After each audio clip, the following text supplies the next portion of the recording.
Even if you go to the beach, even if you go to see the sea, you do not experience what nature is giving us. We don't know what powers we have. We are just wasting it. We are just getting it, we are spending it, but we are not utilizing it to develop ourselves. The poet is describing the connection, the intimacy between the sea and the moon. Little we see in nature that is ours means we should not be materialistic. We should see what belongs to us in nature.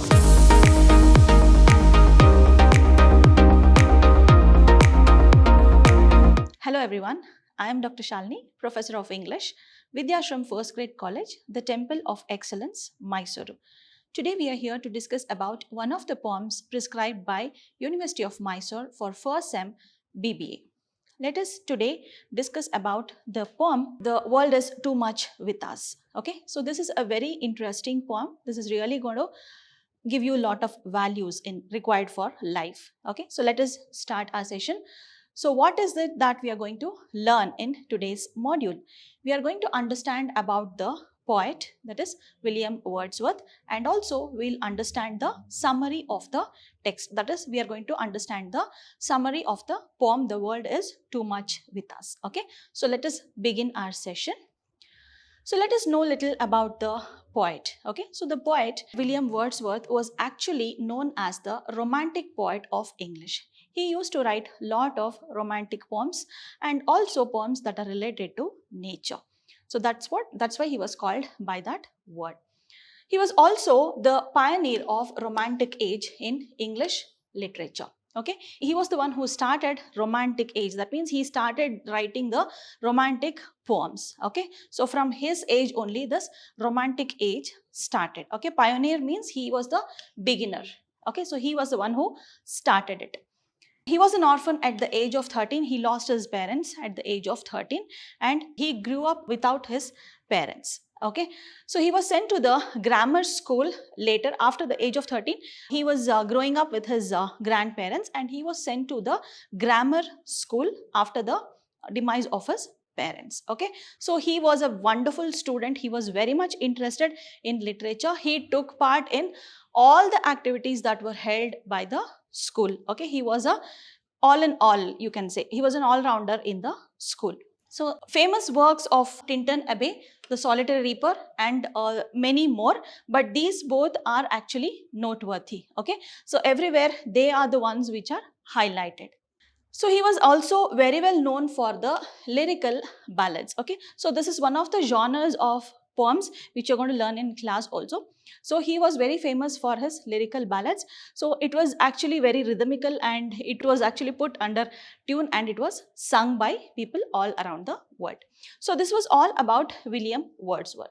So let us begin with the poem. It is not in Shakespearean way of sonnet writing. Okay, so in this sonnet, it is actually the format is different. So let me just tell you a little about this sonnet. So here you can see this sonnet contains 8 lines in the first octave and next part is called as the sestet. Okay, so here in this type of sonnet called as Petrarchan Sonnet. Okay, so here you have an octave. Okay, you have an octave and you also have a sestet. So in octave there are 8 lines, then in sestet you have 6 lines. So this altogether come up to 14 lines. Usually sonnet means you have 3 quatrains and 1 couplet. That is Shakespearean type of sonnet. But this is something different. This is Petrarchan sonnet and this has an octave and the sestet. Usually octave has a problem and sestet gives the solution. So that is the way it is done. So here let us see now. So the world is too much with us, late and soon. Getting and spending, we lay waste our powers. So here you can see, I'll just tell you the rhyme scheme also over here. So if at all you name this as A, this as B, again this is B and this is A. Okay, so how does this sonnet follow the rhyme scheme? It is like this. So it comes like this. If we go to the next part of the sonnet, it is like that only. Again here it is A, B, again B, A. So this way it continues. Okay, but this is different. Okay, it will be C, D. Again, if we go further, again it is C, D, again C, D. So this is the rhyme scheme of the sonnet. So let us just go back to the first slide. So I was just talking about the rhyme scheme. So it is like this: A, B, B, A, again A, B, B, A, C, D, C, D. Okay, so this way it continues till the 14 lines. So this is the rhyme scheme of the sonnet which you learnt now. So this is the rhyme scheme of the Petrarchan sonnet. So this is the rhyme scheme. It is just the same in all the Petrarchan sonnets. Okay. So now let us just understand the poem. He is talking about how much the people have become materialistic. So the world is too much with us means interfering too much with our life. So how does he say that? Late and soon means every now and then we have become very materialistic. So getting and spending, we are just earning and we are spending it. We lay waste our powers. We don't know what powers we have. We are just wasting it. We are just getting it. We are spending it, but we are not utilizing it to develop ourselves. We are not making use of those resources what we are getting to improve ourselves. Little we see in nature that is ours means we should not be materialistic. We should see what belongs to us in nature. Okay, so though the nature doesn't belong to us, we don't own nature. We have to understand, we have to experience what is nature giving us. Okay, so we should understand what is nature. We should spend more time with the nature. That is what he says. We have given our hearts away a sordid boon. So here he is talking about the powers we have. We have not taken anything. We have not spent time with the nature. We are not utilizing it. We have just given our hearts away. We are not too much connected with the nature. We have just left it just like that. We are wasting our resources. We are wasting our power. Okay, so we have just left the boon given to us. We have just wasted it. That is what the poet says in the first 4 lines.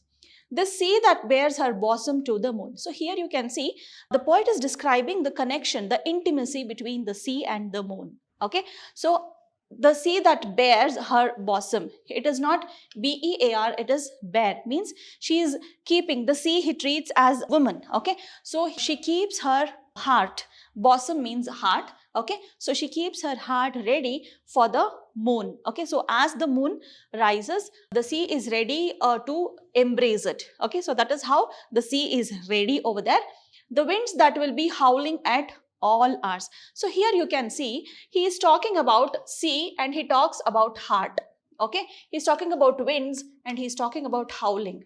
That means he is giving some life to the lifeless objects. Okay, so such a use of figure of speech, such a comparison is called as personification. Okay, so the figure of speech used here is personification. Okay, yeah. This can be seen in Wordsworth poems. So this is very frequently used in his poems. Okay, so here the winds that will be howling at all hours. So winds will be blowing very fast even at nights and all the time. Okay, so when you see near the sea, wind is more. And are up gathered now like sleeping flowers. Okay, so wind actually will be howling at all the time, but now they are all gathered like sleeping flowers. Here also he gives life to flowers. Flowers are sleeping. Okay, flowers usually do not sleep, but he is giving a human touch to the to nature. Okay, so here sleeping flowers. So this is also personification you can consider.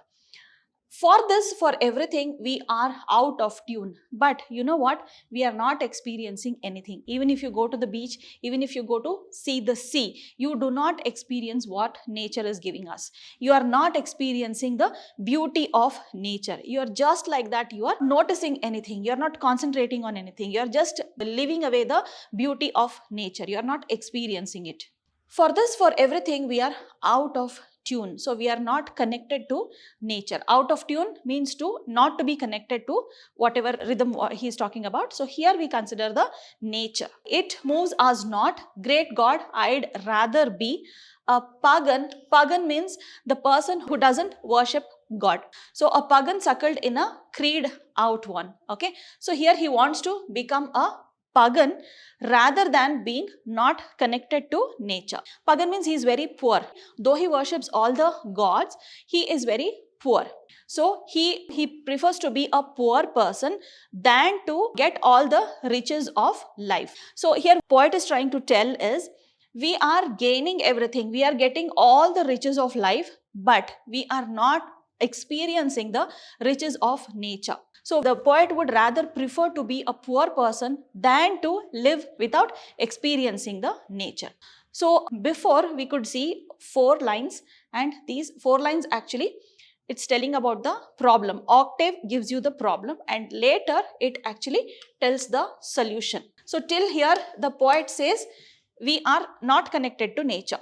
After that he considers that how to come out of it, okay, how to come out of this problem, okay. So here he suggests that he prefers to be a poor person, he prefers to be a pagan than to live without nature. So might I, standing on this pleasantly, so he wants to stand on that pleasant place, in that pleasant place, have glimpses that would make me less forlorn. Forlorn means to be worried, to be sad. So if he watches such sea that is ready to embrace the moon, so he feels that he is less worried, okay. So his worries are coming down. So that is what he feels, and such glimpses.